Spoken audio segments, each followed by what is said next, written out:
So I want to talk about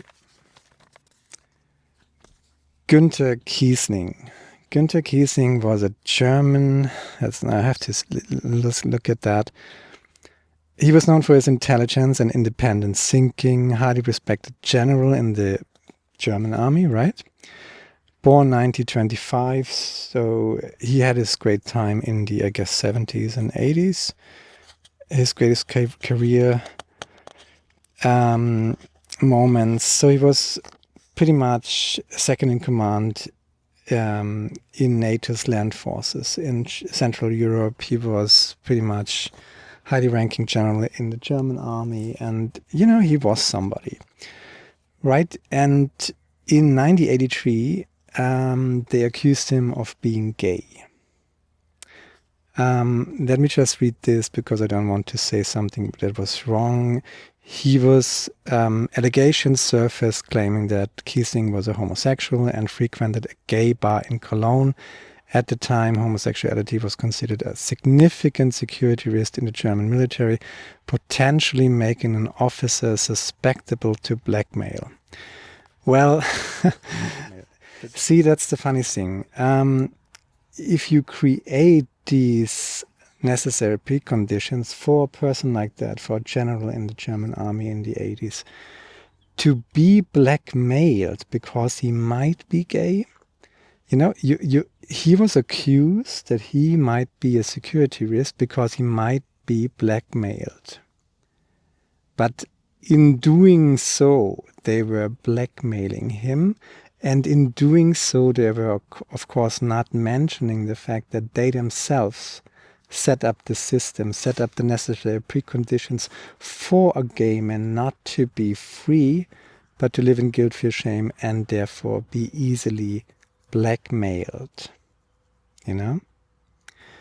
So it is so wrong and so effed up in so many ways. But the point that I'm trying to make, or what I'm trying to tell you with this example, is that it's in 1983, okay? And I don't know, I remember that case. I think I followed that on TV. I was 3 years old. Can I remember the case?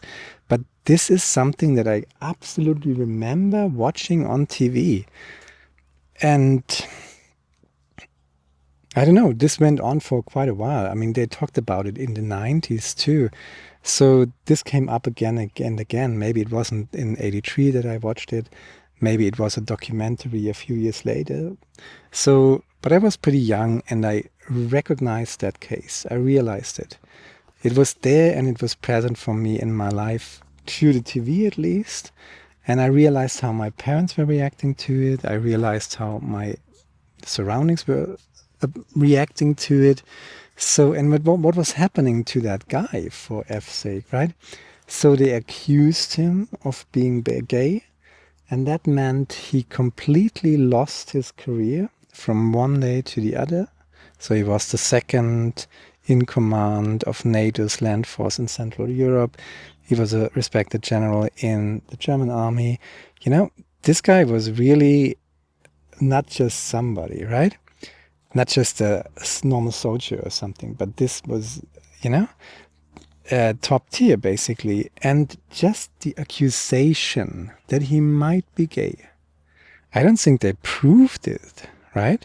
And later he was cleared of all the charges, right? Charges, just to be something. How can it be a charge, But it's so absurd and so horrible, but you see that these cases happened, and they happened when I was growing up, right? And they still are happening all around the world, right? So just the accusation of him being homosexual or gay was enough to destroy this person's life. Like literally, they took his career away, they took his reputation away, they took away, his pension. I don't know if they took away his pension, I shouldn't say that. But his income, he had a career, of course he had an income from day one to next. You're basically without an income. And, that changes something, you know, probably had a house of his own in his position, most likely, but you could have lost your apartment as well, you know, if you lived in an apartment that you rented, they could just kick you out just by the accusation of being gay, right? And they could make up this accusation, of course, so there's a lot of potential for abuse and blackmail and misuse and lies just for the sheer power that this constellation holds, right? Just the sheer accusation was enough for people to lose their entire lives, right? So, yeah, and this happened. There's a very prominent case. People still know it. Günter Kießling, Germany, in the army. So he denied it, and it kind of triggered a debate in society about whether this is right or not. And thank God people usually agree now that this was kind of a witch hunt, and it shouldn't be possible to create such a witch hunt, to destroy someone's life just by accusing him of something. But that's you see how much power that topic held in society. What a immense leverage it was for politics to be used to control people, individual people, but society as a whole. You know, we talked about that I think, and I'm a gay man. You see, I'm a gay man, for example, right? That means I self-identify as gay, and you might self-identify as straight. I have absolutely, be whatever you want, labels or not, right? That's all I'm saying. But what I'm saying is we are not this or that. We're not 0-1 binary beings. We're not machines. We're not a computer system that can only distinguish between 0 and 1. That's not what humanity is all about, right? We're way more complex than that. And, you know, I don't want to be reduced to that 0-1 state, which is usually heterosexual or not heterosexual, right? That's enough. Not to be 100% heterosexual would have been enough in 82 Germany to destroy your life, like literally destroy your life. They did it with this high-ranking military guy. They could do it with Joe Sixpack around the corner in the little village 10 times more easily and without any resistance or whatever, right? So it could be done. And it has been done. You know, think about a village, for example. So you're Catholic, you're going to the church, and you preach all your sins on Sunday, right? Right? Confession, all that jazz. I'm not a Catholic, by the way, so I'm not really familiar with this. But the way it worked, you were confessing once a week, and then basically the church as a social institution was aware of all of your sins, right? That you told them at least, right? So they could blackmail you. And then politics at the same time created a system in which it was basically illegal to be you, you know, to absolutely authentically be human, because everything was set into stone in according to this distinction between 0 and 1, basically. Straight or not straight. Straight or gay usually, right? But gay was kind of the bigger word, you know, for everything that was not 100% straight. You know, and human beings are just on a spectrum. I said that before. We're not 0-1 black or white creatures. That's just bullshit. And if you make it illegal for human beings to be themselves, because the only thing that you make legal is that one state in that distinction 1-0.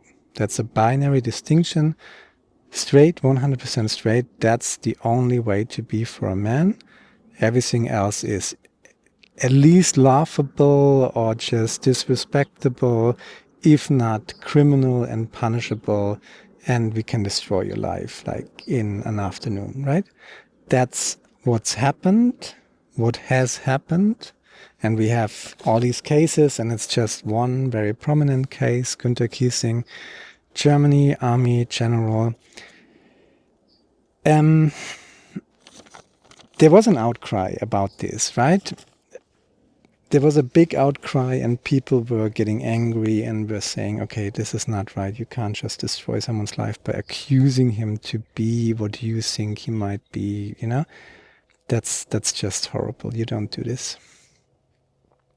But it happened, and it happened even more so in all these numerous cases where nobody filed a report, where no TV team was asking questions, you know. Kießling was one case that was very popular, and it marked or sparked a political debate in society, whether this is right or not. And ultimately, people came to the conclusion it's not right. So we had later on in 2001 anti-discrimination laws where you could no longer lose your job, you could no longer lose your apartment, where you could no longer, you know, fall out of your entire life. You know, your job provides the security for your life. You need shelter. You could lose all that just by the accusation of being gay. In 2001, this was changed, anti-discrimination laws, and later on it was domestic partnership and marriage equality. So, but in 83, you know, there was one case, Kießling, where it really sparked a political debate in society. Thank God for that. But it also shows how much power this topic held in society. So you could literally make or break someone, no matter the position, no matter the power this person held in society, in the structure itself, right? I mean, in military terms, he was pretty much top-notch, right? So he held a lot of power, but you could just wipe that power away within hours, minutes even, right? Just completely destroy it, override it, and completely destroy it, negate it, by accusing someone of not being 100% straight, aka gay, or not 100% straight, right? That was enough. How much, just I want you to understand how much power you can execute by such a mechanism in society. And this mechanism is engineered. You can set the necessary preconditions in a society for that mechanism to work. And you can only make it work if, I mean, there are several ways how you can make it work, but traditionally it worked. It basically, the entire thing rested on two columns: conservative politics, you know, and the church. So you have eternal damnation on one side, morality, of course, that's what the church is all about. Unfortunately, it should be, as a social system, the church as the institution of the religious system within society actually should care, and this is its primal function, about the main distinction between the immanence and the transcendence. So God and the world, so to speak. This is what the church, as the institution of the religious system in society, should actually be concerned about. That's its function. The translation or transmission between God and the world. Not morality. Not morality. But if you make it about morality, morality is the fruit of the knowledge of good and evil. The main function of religion and its institution, the church, is the communication about God and the world, the transcendence and the immanent. It is not about morality, good or evil. That in itself is a perversion. And that is an engineered perversion. So you had religion primarily dismissing its function, which is transcendence immanence. And to transcend the one-sided duality of transcendence immanence, that is the main function of the church, to guide people into that transcendence, because it can only be done by the individual or society, but on an individual scale, to divert that and to make religion all about morality. And look it up. That is the failure. That is the reason why we were kicked out of paradise, right? That's when all the trouble started. But it was engineered that way, that religion was all about morality instead of Brahman in the world or God in the world. There was one column, and the other column, conservative politics. This binary politics, I should say, you know? You could also say bipolar politics, by the way. It's always this or that, but it's nothing in between. And I'm absolutely sure that it's this or that. And if it's not that, then it should be that. And I'm sure it is that. So there's a gap between what is and what should be. There you're back in morality. There you're back in black and white thinking. There you're black and white in bipolarity, and narcissism is a coping strategy for bipolarity. This black and white thinking, right? It either has to be 100% straight and everything else is just forbidden, you know? This is pretty much the fascist idea. You know, everything that is not forbidden is compulsory. So we don't want you to be like this, we want you to be like that. So there's nothing in between, right? Very, very toxic, right? And these are center pillars on which the entire system was built upon. And we can change them. But in order to change them, we have to understand them. Absolutely on the side of Kießling, and, you know, even whether he was gay or not, none of that should have happened. They dragged him through the mud. They really destroyed him socially, and shouldn't have happened. So what I'm trying to make you understand is how easy it is to manipulate through guilt, fear, and shame, and how widespread it was done. Even so, it was such a heavy oppression that people didn't even talk about it.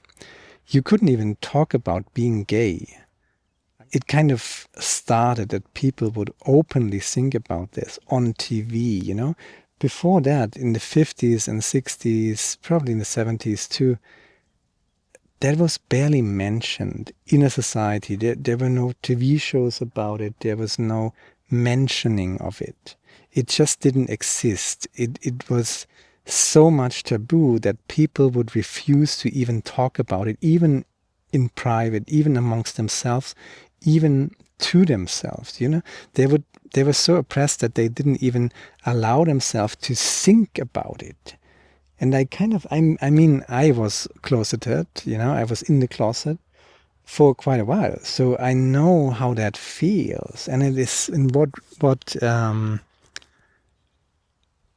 effect it has on people. And it pushes people down in consciousness, in their frequency, in the frequency of their consciousness, to guilt, fear, shame. And guilt, fear, shame are very, very low, very, very narrow, very, very 3D consciousness level, very reactive in space and time.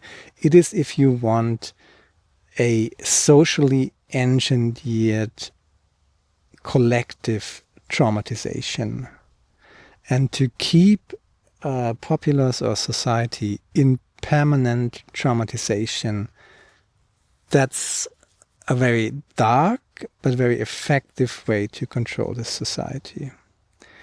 So let's go back to that guy in the village. He's going to the priest on Sunday, tells the priest all his sins. Maybe he jerked off in the locker room with 2 other guys, whatever. Happens all the time. Come on. So can we just say this, that men do this because men have always done this and will always do it, and that's just not 100% straight, period. Whether you like it or not, but that's homosexual. To some extent, it's just a fact, it's just how it is. That you can't say that's 100% straight because it's not. And I'm 100% gay. I self-identify as 100% gay. And you can still self-identify as 100% straight. But I had something with women just as much as you had something with other guys. That's just how it is. And I'm still gay and you're still straight. But just to admit that to ourselves, that we're not binary beings, right? We're not black or white. We're just... You can have black or white if you like. You can have your shades of gray. I rather have my color spectrum of the rainbow. Thank you very much. I take that. But please just accept that on a scientific, intellectual level. It's just a fact. And if you deny this fact, if you scare people into guilt, fear, shame in a society so much so that they're not even brave enough to think about it by themselves, right? That the fear is so big, the shame is so big, the angst is so heavy that you're not even allowing yourself to think about it. That's oppression, like on steroids. And how it works, you can see this, destroying people's lives, no problem, Kießling, right? But let's go back to that guy in the village, right? Tells this the priest all his sins. Maybe he jerked off in the locker room with a bunch of other guys. So now the priest knows, right? And the guy knows that the priest knows, right? He thought about it himself. It's in the air, so to speak. So he feels ashamed. He feels guilty. I don't know what the priest said he had to do to get forgiveness, but whether he bought an indulgence or I don't know, said 10 prayers or whatever. He's still who he is, right? So it's not ending, right? You're not getting forgiveness like for all the things that you did like next week, but all for the things. So it was not a flat rate. I'm sorry, I'm mocking this, but things that don't work should be mocked because they need an overhaul and work better. And that's what the Reformation, by the way, was all about. But maybe we can change a few things now too. So he was feeling guilty, ashamed. He was living in fear. So his reputation could be gone just like that. If somebody would notice, my God, he would lose his family. He would lose his home. He would lose his job, his income, his pension, his entire life's plan, including all the relationships in his life, would be devastated. That is the situation this person is in, right? And he just told the priest. So that's a power system. Minority has a knowledge that others don't possess, and they build a system of guilt, fear, shame, and horrendous consequences, right? And the law is against you, the church is against you, not just eternal damnation, but you lose everything: reputation, family, job, all of your relationships, your income, your pension plan, your insurance, if you're insured over your employee, that could all be gone just like in the snip of a finger.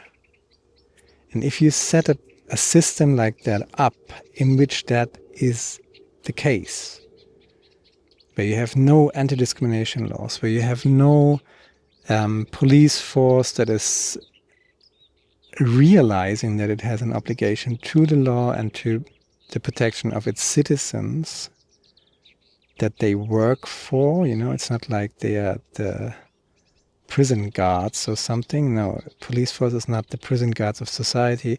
The police force is usually the society itself, hopefully, and then it serves society. It's not hurting society, and it's certainly not its prison guard. So don't act like it. So if you set it up like that the police force is more or less the prison guard of society, and that you could lose indeed all your livelihood and your family and all of your relationships because there are no anti-discrimination laws. If you go to hell in eternal damnation, what do you do? Well, the priest might have an idea. You know, there's this other guy in town, right? And he has this daughter who's still not married. So why don't you just marry her, right? Then everybody can see you're not a homo, right? You have a wife and you have kids then, right? So you could do that, and wouldn't that be convenient, right? So there's one possibility to just destroy this person and execute power that way. I don't know, buy his house if he loses it or whatever, you know? But you could actually marry this person off. So everybody would say, oh, he's straight now, right? Cool, that was just one thing, we don't care. And he has a wife and kids now, and everything is like we want it to be, at least on the surface. And what happens beneath the surface, we don't fucking care, because it's guilt, fear, shame, and we need that for the system to work for us. That's how it's engineered.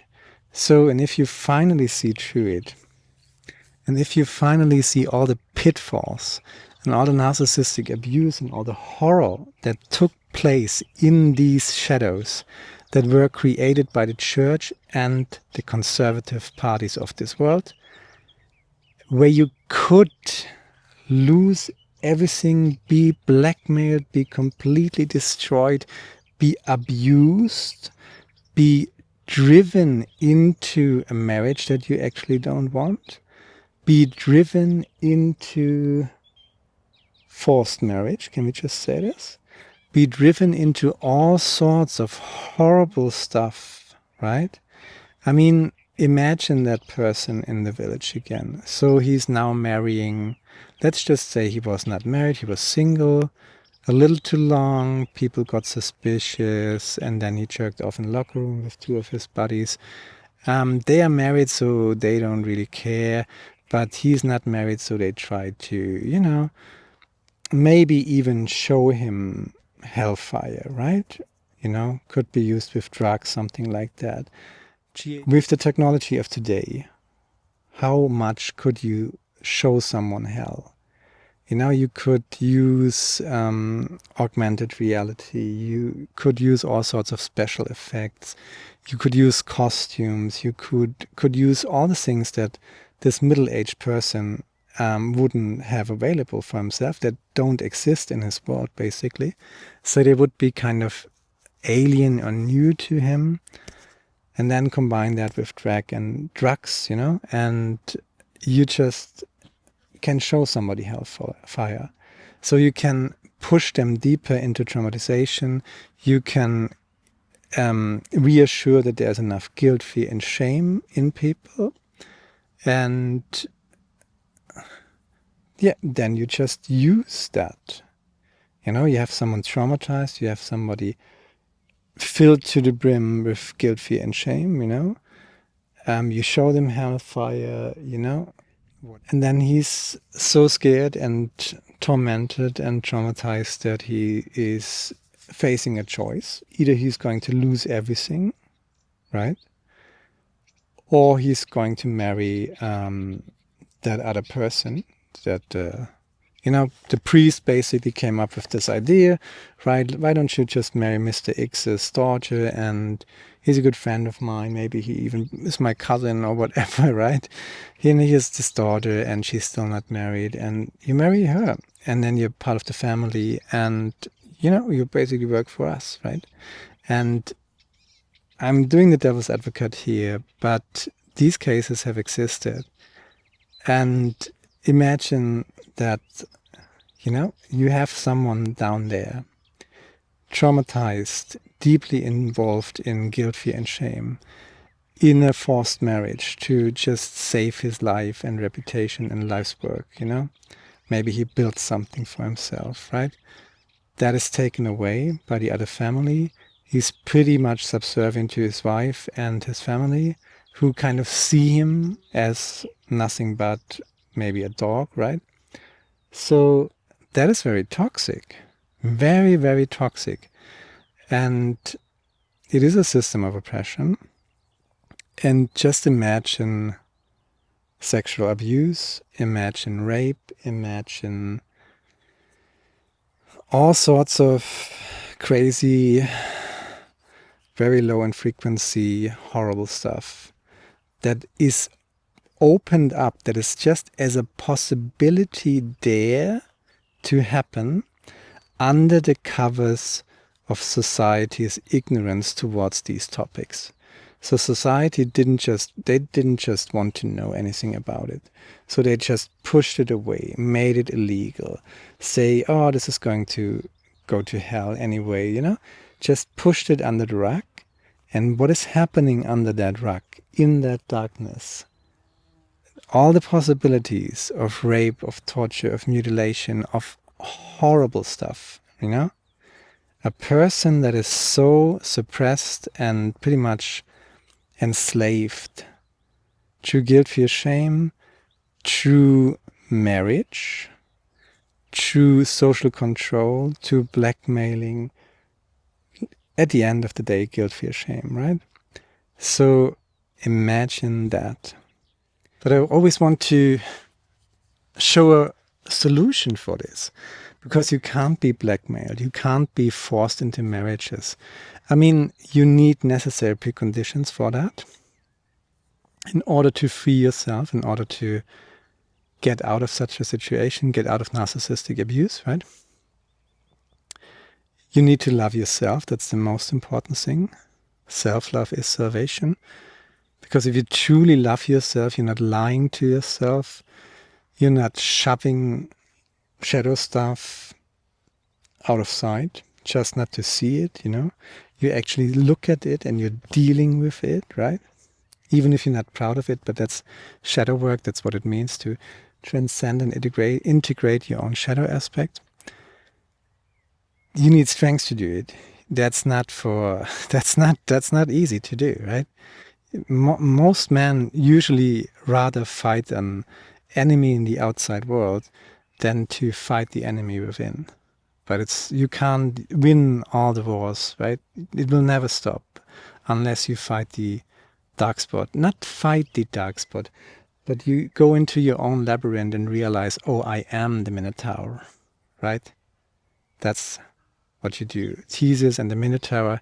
Theseus goes into the labyrinth, and he realizes, oh, there's the Minotaur, but hey, that's me. So he comes out as a unified, no longer as separated, splitted personality, but unified, transcended, and integrated his own shadow. That's what we have to do. But that means what it means to love yourself, right?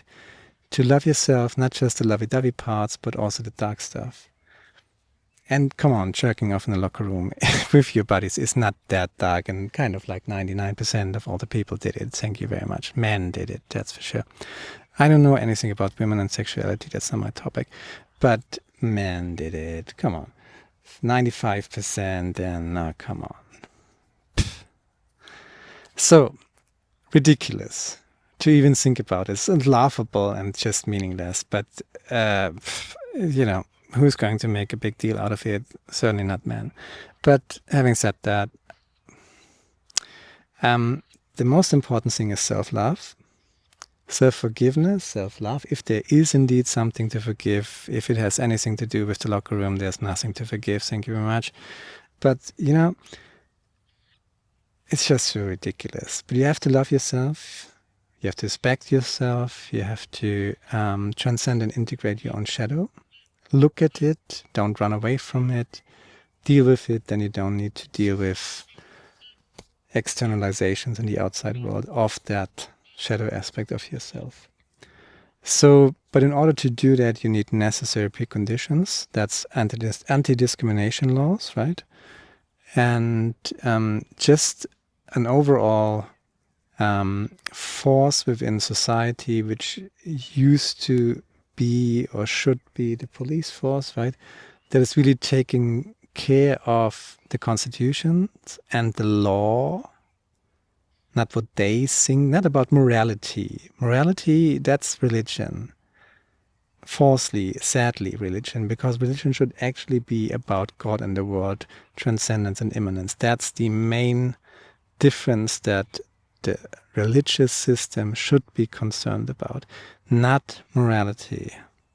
But if you make religion about morality instead of God and the world, if you then do not have anti-discrimination laws, if you make the police force mainly a religious force because they are concerned with morality more than they are concerned with what is legal and illegal, you have a problem. You live in an unfree, tyrannic society. We don't want that. How do we get out of there? We start with self-love, meditation, taking responsibility for our own frequency, raising our frequency through meditation, and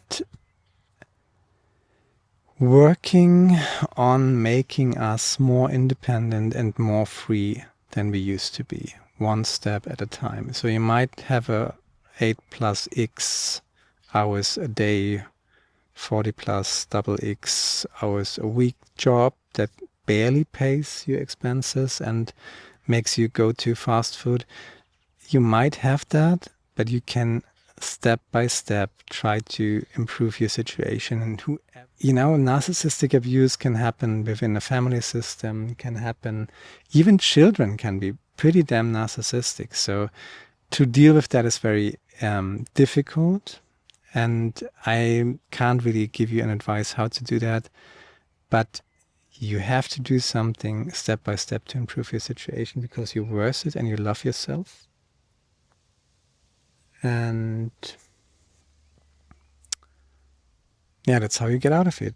And the state, and by the way, the church too, the religious system absolutely should support you in this and not work against you. That would be really nice, wouldn't it? So we need to change ourselves. That can be done through meditation and mindfulness. 5 minutes a day, start meditating, I tell you. And then make it 10 and then make it half an hour and try to meditate.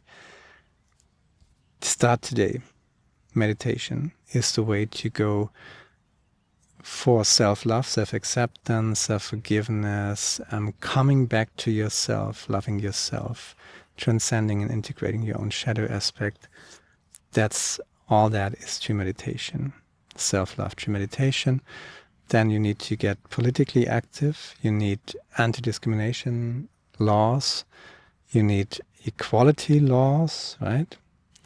And you need the police force in your country to actually respect their laws, right? Even if they don't agree on them on a moralistic way. This is not about morality. This is about the law. This is about justice. So the job description of a policeman should be not that he does the moral thing, but that he does that which is legal in the sense of the Constitution. And that Constitution alone to defend is his job or her job or whatever gender job, right? Not to uphold or fight for some religious belief, period. Right? And what's the third? Yeah, you had the church, for fuck's sake. I mean, please, churches, do care about God and the world, the transcendent and the immanent. That's what the whole thing, the religious system, is all about, not morality. You made the entire system of religion about morality. And oh my God, how many apples you have eaten, I can't even begin to tell you. But it's not about eating apples, aka morality. The religious system is about God and the world, the transcendent and the immanent. Okay, so we need to heal that, and we need to heal the state, laws, anti-discrimination laws, and people who actually uphold these laws because they respect them and stand for them instead of undermining them and spitting on them. What happens too, of course, you know. And then it boils down to self-love, self-love, self-love, meditation, meditation, meditation. And that's